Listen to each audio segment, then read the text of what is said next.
Tail Gunner here, July 2021 here, back on a trail I did last year, rehiking this. I'm going to come up here and see if I can swing this around and get the Dosewallips sign in there.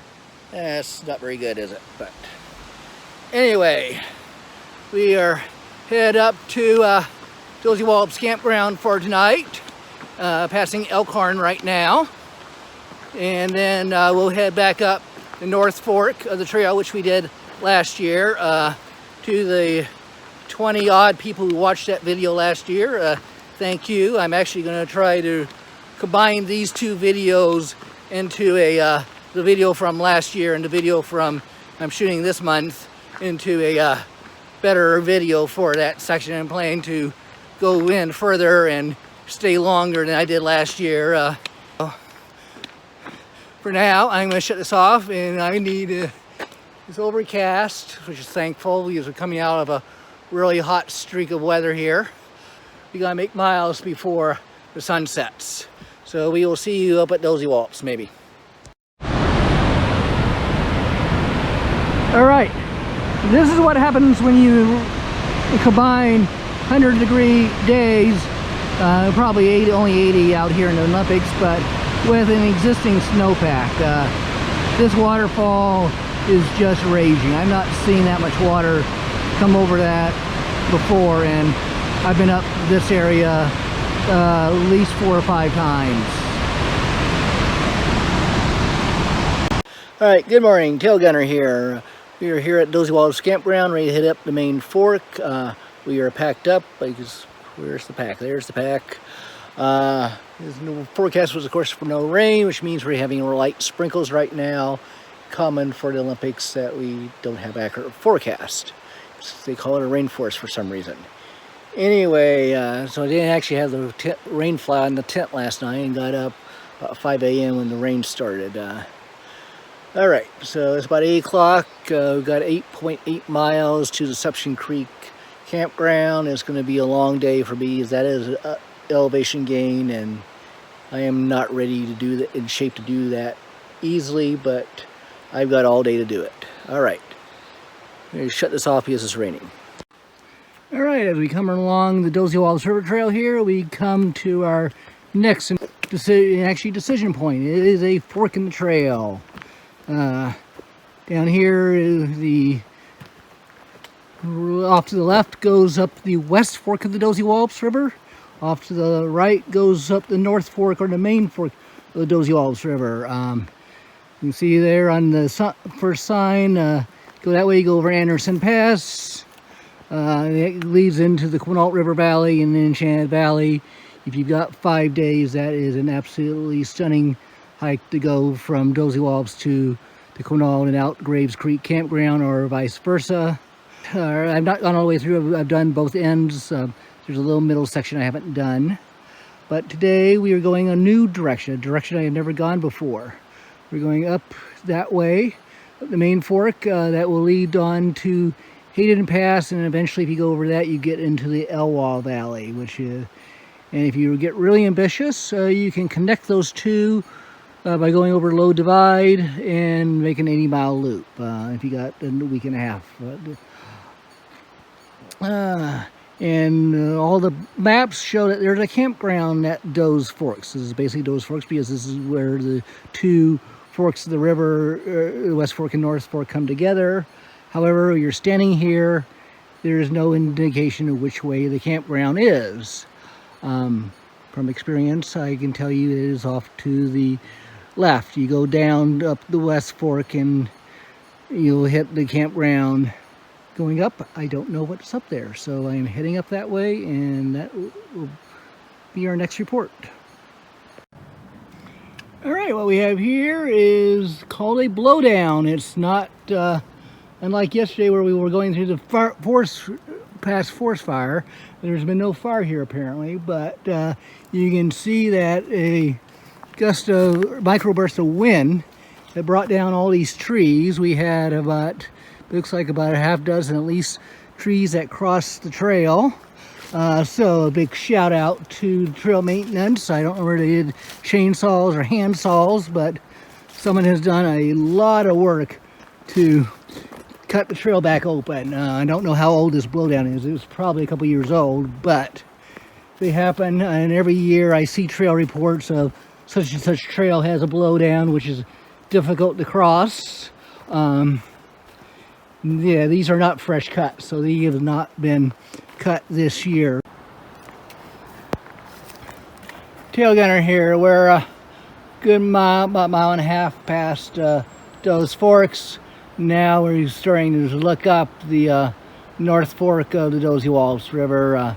Starting to get a full, now that we're past the junction, and we're getting a good expanse of how that river valley opens up. I'm not sure whether you can see it in this picture or not. I can see a slight snowfield still up in the distance, just to the left of the tree by the trail, and to the right of the tree down the hill. I don't know whether you can see that or not. And just, all right. All right, up at the turn, there's one deer invisible after I get around this tree, and then there's at least one more down off to the left of the trail.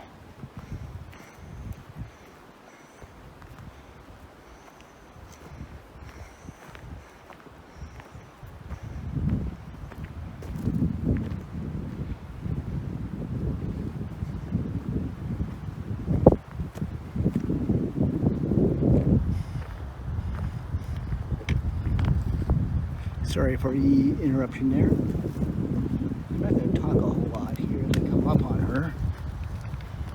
And I'm really having a hard time keeping focus. I actually have to watch where I'm walking.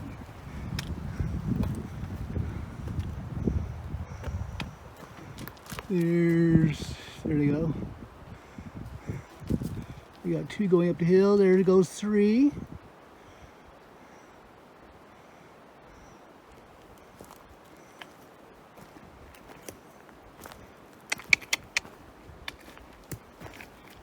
She's going up the hill, and now she's going to give me dirty looks. I don't know where I have them focused or not. All right, I'm going to stop this. They're gone. Afternoon, tail gunner here. Slight change of plans.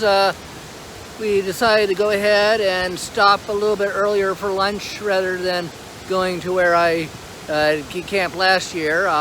One reason is where I camped last year, the water source. I'm walking toward a water source is where I'm stumbling. But the water source where I camped was not right at the campsite. So I'm here at Upper Twin Creek, and that is where I've had lunch. I'm going to turn this around and let you enjoy Upper Twin Creek. Alright, we have Upper Twin Creek here, which of course is different than Lower Twin Creek, which we passed a half mile ago. We were actually on, I'm stumbling here and I'm trying to walk, but as you're on the Ford trail, there's about an 8 mile before you get to the creek, you come to a fork in the trail. It says bridge or ford. I actually went across the bridge and then doubled back on the Ford trail to come here to the, this would be the west side of the creek. But when you take the ford, that is what we have to get across. Interesting thing is, after you come to that fork and you choose to go the bridge route, it actually takes you up a significant hill and wraps you around to get to the bridge. Whereas the ford comes straight to the creek. It's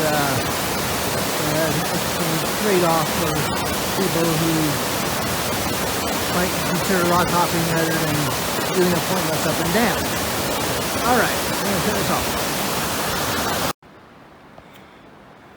Alright, don't need a whole lot of words here.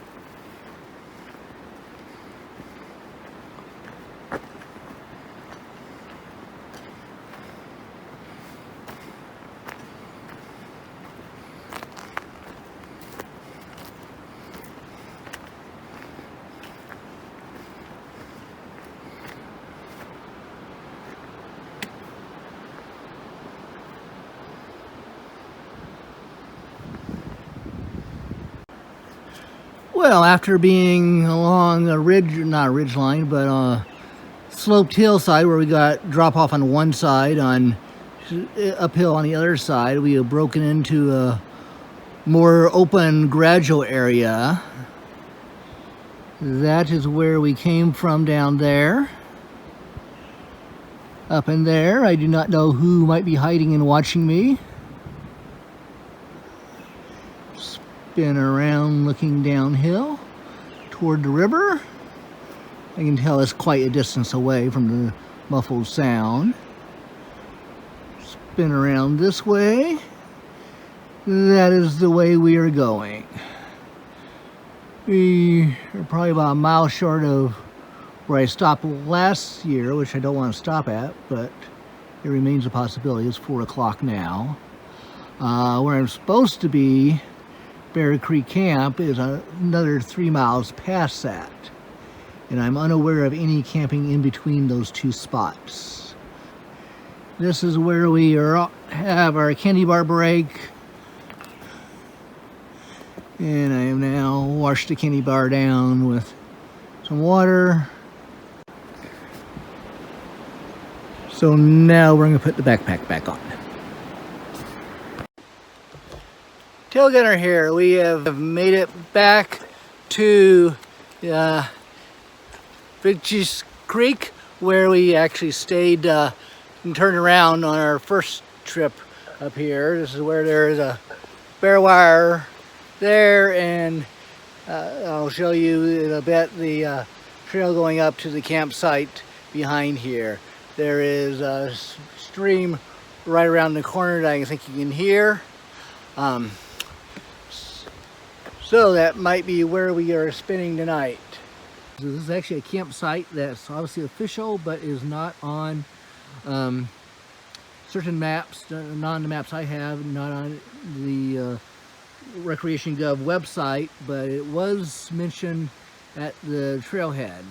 So I was looking for it, thinking that might be shooting for this shorter than the campsite I'm supposed to be at is actually 3 miles up, and it was 4:30, and I'm really feeling really sore. And so anyway, I have now hung my food up on the bare wire, and I was then looking around for where I was actually supposed to camp.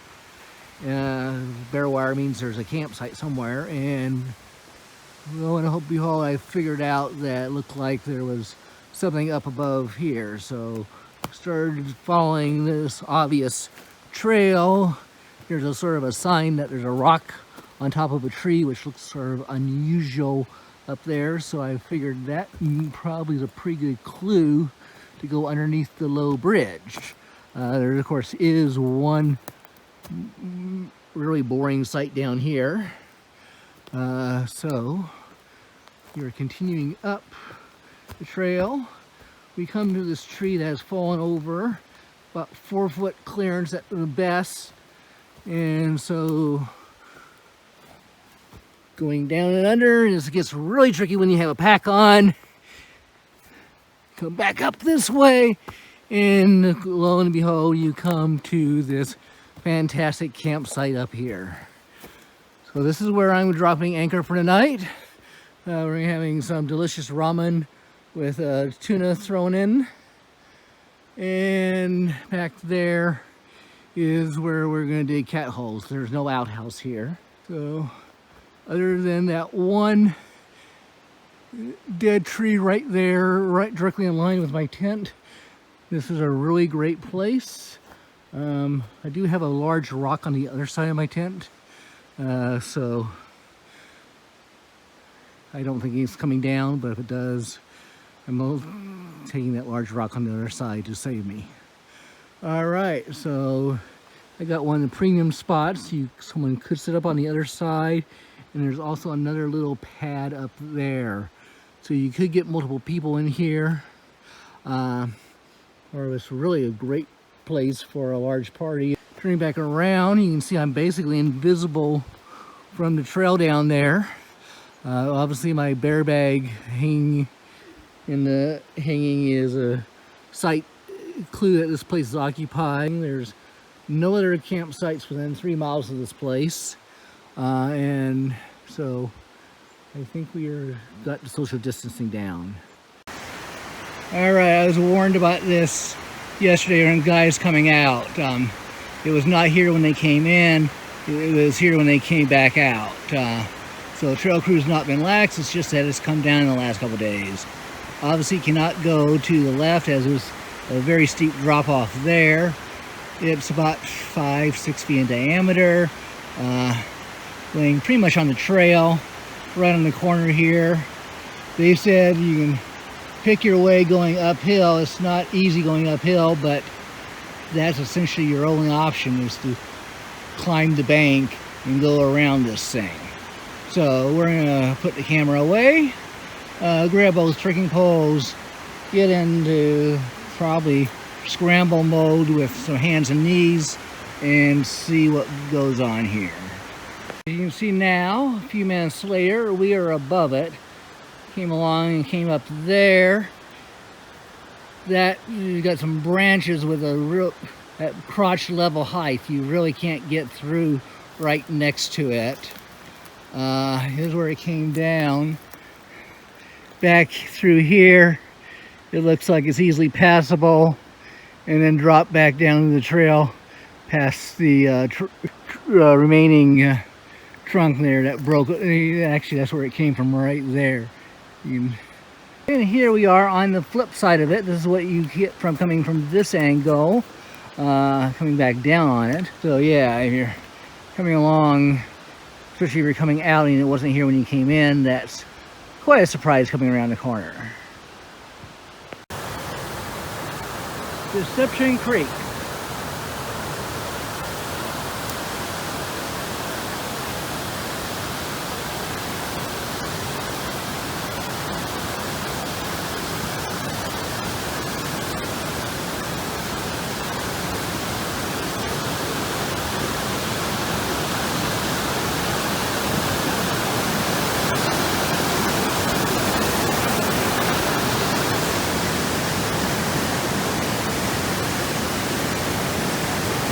Campsite down there.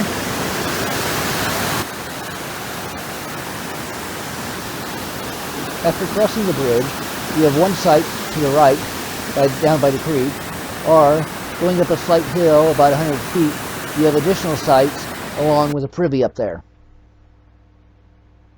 That is where we have just come down. We can do this close spin around, and now we will head down the trail.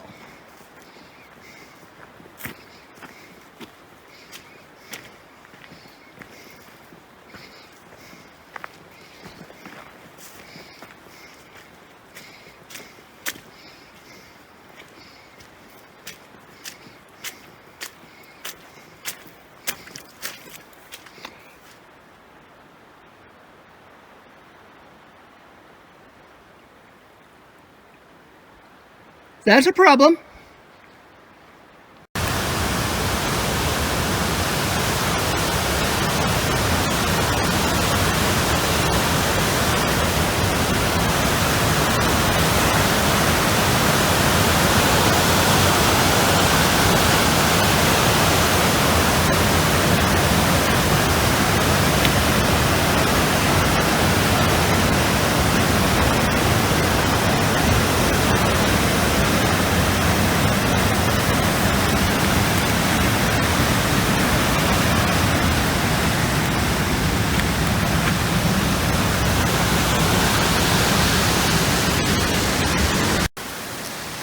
That's where I just came down, spinning around, and we have the perfect break spot. Some fresh water, some shade. Yeah.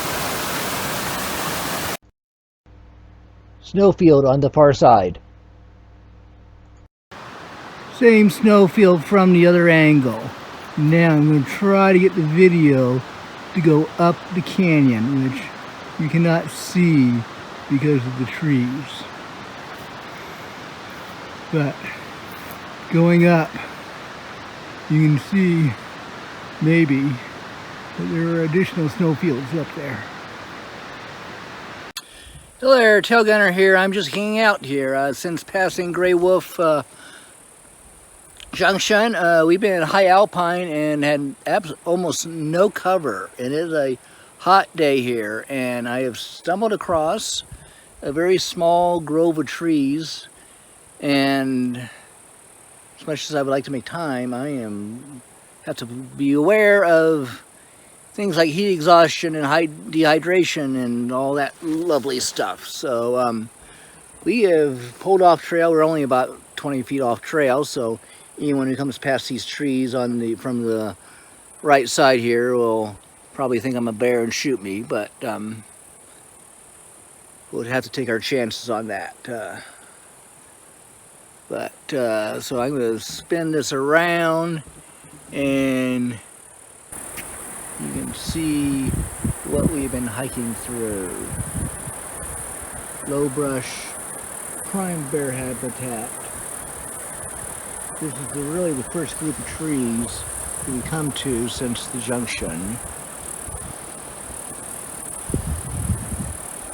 Alright, so I'm going to hang out here I'm not sure how long to hang out here, but at least let my body recover and maybe let some of the heat of the day dissipate, even though it's already like 4:30. Alright, Tail Gunner out. I don't know where you can make out the dark spot up there, but that's a bear. He's moving around a little bit. There he goes. I think he's looking at me. I'm looking at you. There he goes. You come across that draw? And these are the trees I was in just now for about a half hour. There's 3 bears up there. Don't see where the other one just went to. There's 2 on that side. One of them I already filmed. And then I'm coming along, and on the other side of this big, there he is. There he comes out. There he comes out. I'm hoping pointing the camera at him. There he is. I'm hoping I'm getting him on the camera. He's wandering up. I think he probably realized there's a smelly hiker down here, and then there's those 2 over there. They seem to be content with me. We have just crossed that bridge over this small stream and spinning around. It is 6 o'clock. We got water. Can I camp somewhere? Yes, we can camp somewhere. We've got a nice spot back in here. Tent spot there, a little slope, but then a really nice tent site over here. But before dropping the pack and setting up and cooking dinner, we could explore the area a little bit, figure out where the heck we are.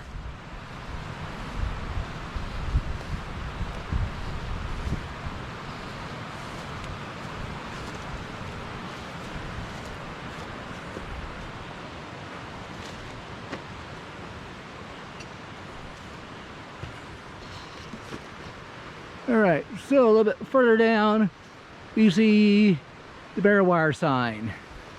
That tells us we're at a developed site. And spanning over this way, I don't know whether you can see the wires in this thing, but there's a bare wire where you hold your food up. And coming over here, we finally get a name. We have made it to Bear Camp. This is actually not where I thought it was, but it's obviously where it is. The other sign says on to those Meadows.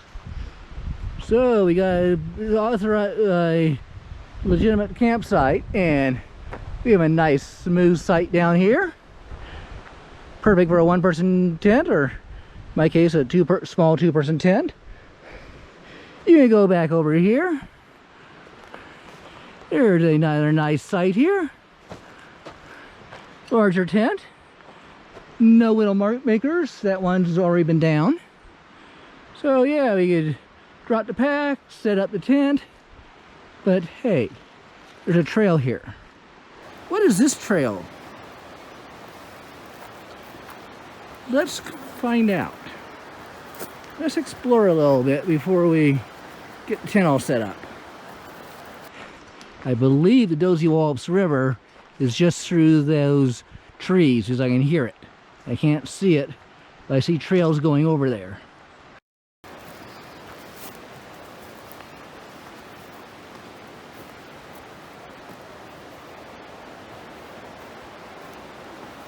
Or maybe it comes down to here.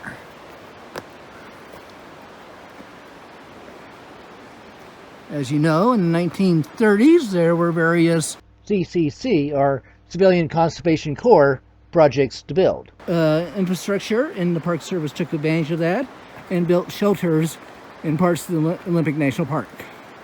Many of them are no longer fallen down, hit by trees, burned in a forest fire, or just absolutely trashed. So the question is, will you be risking your life to enter this building or not? What condition is it in? Is it still usable, or is it totally trashed inside? Have 4 bunks and a place to hang out. I think we're going to set up down here. Smooth, no roots, no rocks, off the ground. I'm the only one here. That is the plan tonight.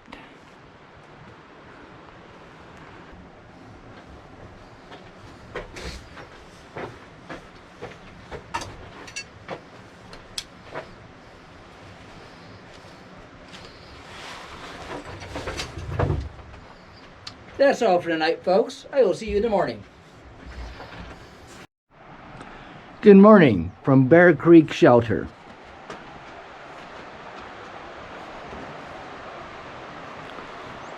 You'll have to pardon the sun glare here for a minute.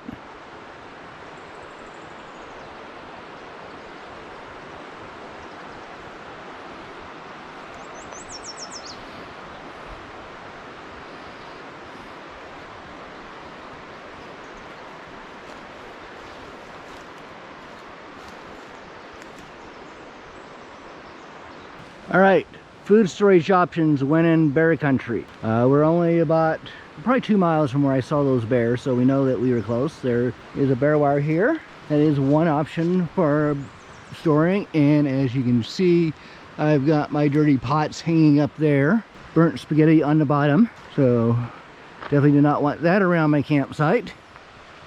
And the other option for food storage in bear country is using an approved bear-proof container. All my food is down here in my Bear Vault container. If you don't have cables, that's when you're trying to throw ropes in the trees and string it up. So there are your options for storing in bear country.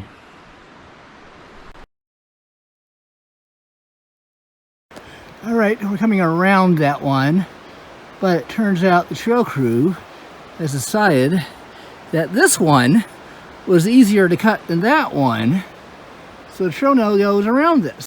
Well, this is quite the challenge here. That is the one we went up and around. We get around it, and then you start coming back down, and this one is in your way.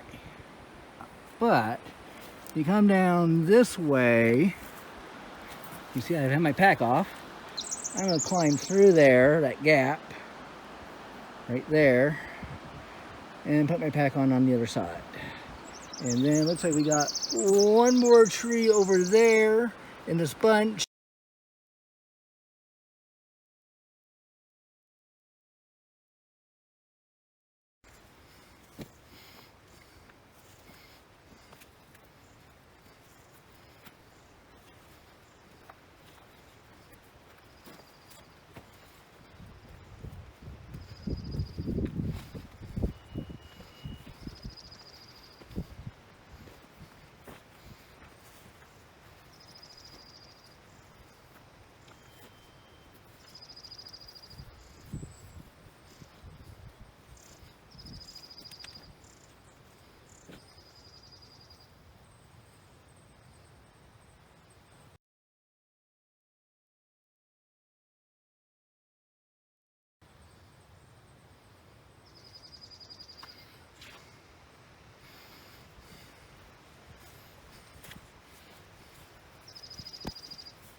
There's an animal of some sort over there. I think a gopher. Not totally sure. Not totally sure if you all can see him between the bushes.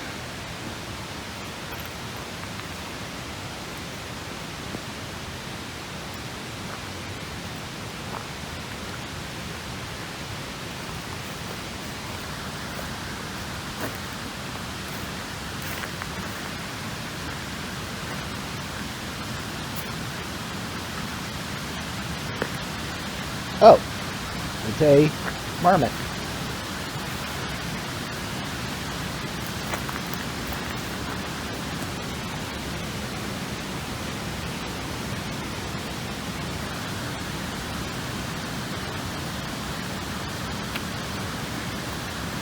He's obviously not concerned with humans very much.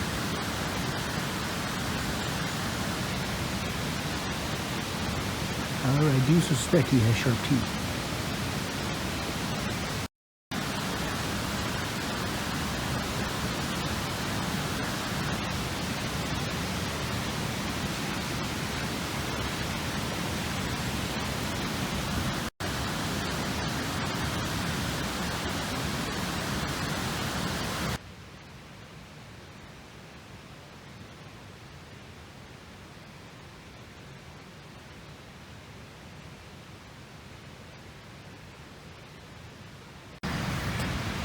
I don't know whether you can make it out in this picture or video or not, but that marmot is now sitting on top of that large rock in the middle of those meadows. So the biggest rock out there. He's moving around a little bit. I don't know if you can pick up the movement or not. But that is where he ran off to. Good morning from Doe's Meadows, looking up towards Sentinel Peak. Sentinel Peak tops out at 6,592 feet. Here at Doe's Meadows, we're at 4,500 feet. The trail from this location goes up through those trees, veers to the right up toward Hayden Pass for 2.6 miles. Hayden Pass is 5,850 feet. From Hayden Pass, you can get on the shoulder of Sentinel Peak there and scramble about a mile up that last 700 feet of elevation gain, sort of a dull knife ridge. Tail gunner here, wrapping up our morning departure from Doe's Meadows. Pack is behind me there, all packed, ready to head out. I'm going to slowly span this around so that you can see the view behind me. I'm sorry for the sun glare, but I can't do anything about the sun position. But saying goodbye to Doe's Meadows. It was a hard hike to get up here for me. Younger people can do it. There were two other couples here, and they both broke camp and head off to do more passes. I am done. I am heading out. It is July 5th, and for one thing, I'm basically out of food. So that's another good reason to get out of here. All right. And not going to film a whole lot going out, trying to make miles going out, but if I see any wildlife encounters or other really interesting things, I will get the camera out and maybe see things from a different perspective going down the hill. All right, for now, tail gunner out.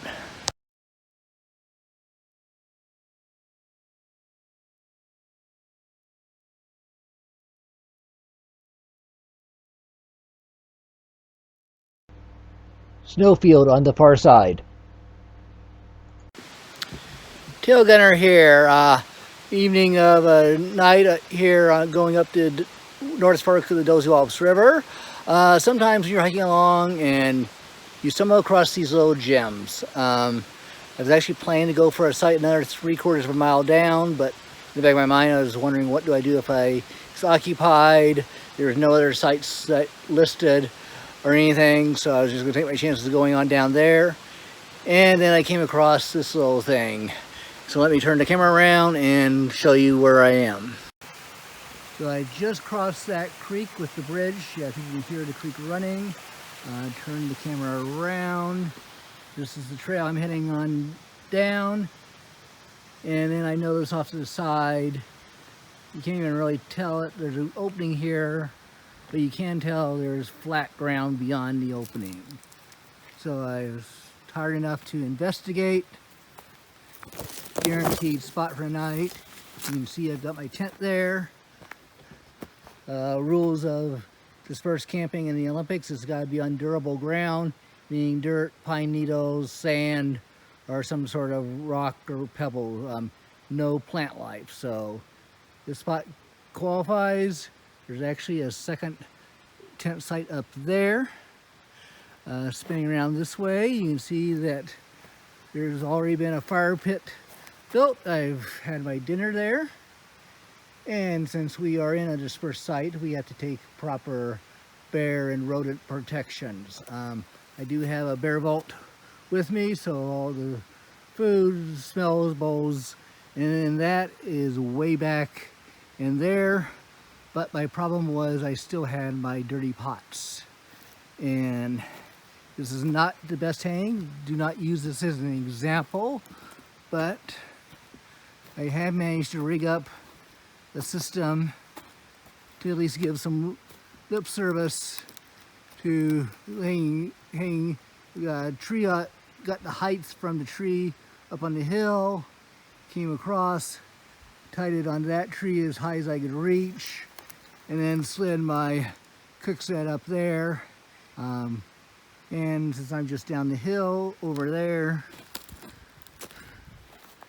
I can yell, hey bear, if I hear strange sounds in the night. Or I could be deathly quiet and quietly grab my bear spray. I'm not sure what I'll do, but let's just hope for the best. Tail gunner here, an hour and a half into our day, and I'm stopping to take a little break here. We've got a flowing stream right around the corner. Confession of a stupid mistake I made this morning. I packed everything up. The pack felt good, headed on down the trail. My hydration hose was flowing, and I got about 20 feet down the trail and realized all my snacks were still in my bear canister. I had no food at all in my pockets to munch on. So an hour and a half down the trail, it was time to stop, open the pack up, dig in the bear canister, get the food snacks out for the day, and have a little break here. All right, look at the trail, do not look left. Look at the trail, do not look left. Yeah, that's stretching my comfort level, but I did it twice, so once going in, once coming out. I am still alive. Yeah, it's about 30 inches wide or so, and probably 70, 80 degree down slope, and probably about 80 to 100 feet down there before you get to the jumbled mess of trees and rocks that was the landslide. All right, just avoiding death today. That's always good. All right, bye.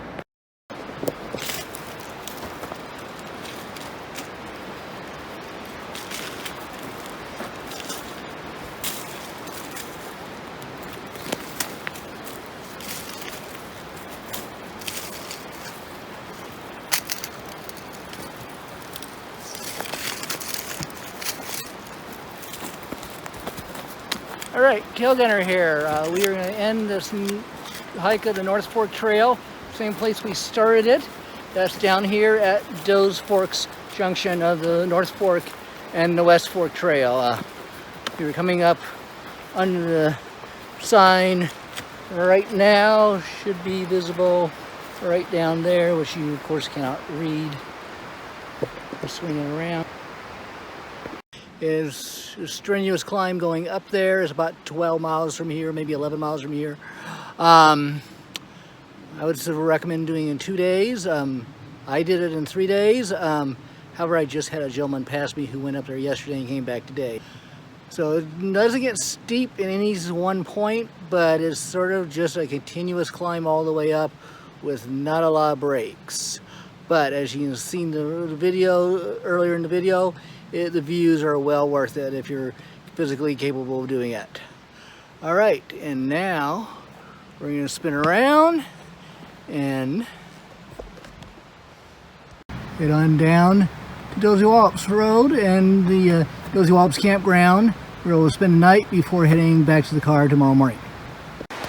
And special thanks to our trail crew going in right now to do some cleanup.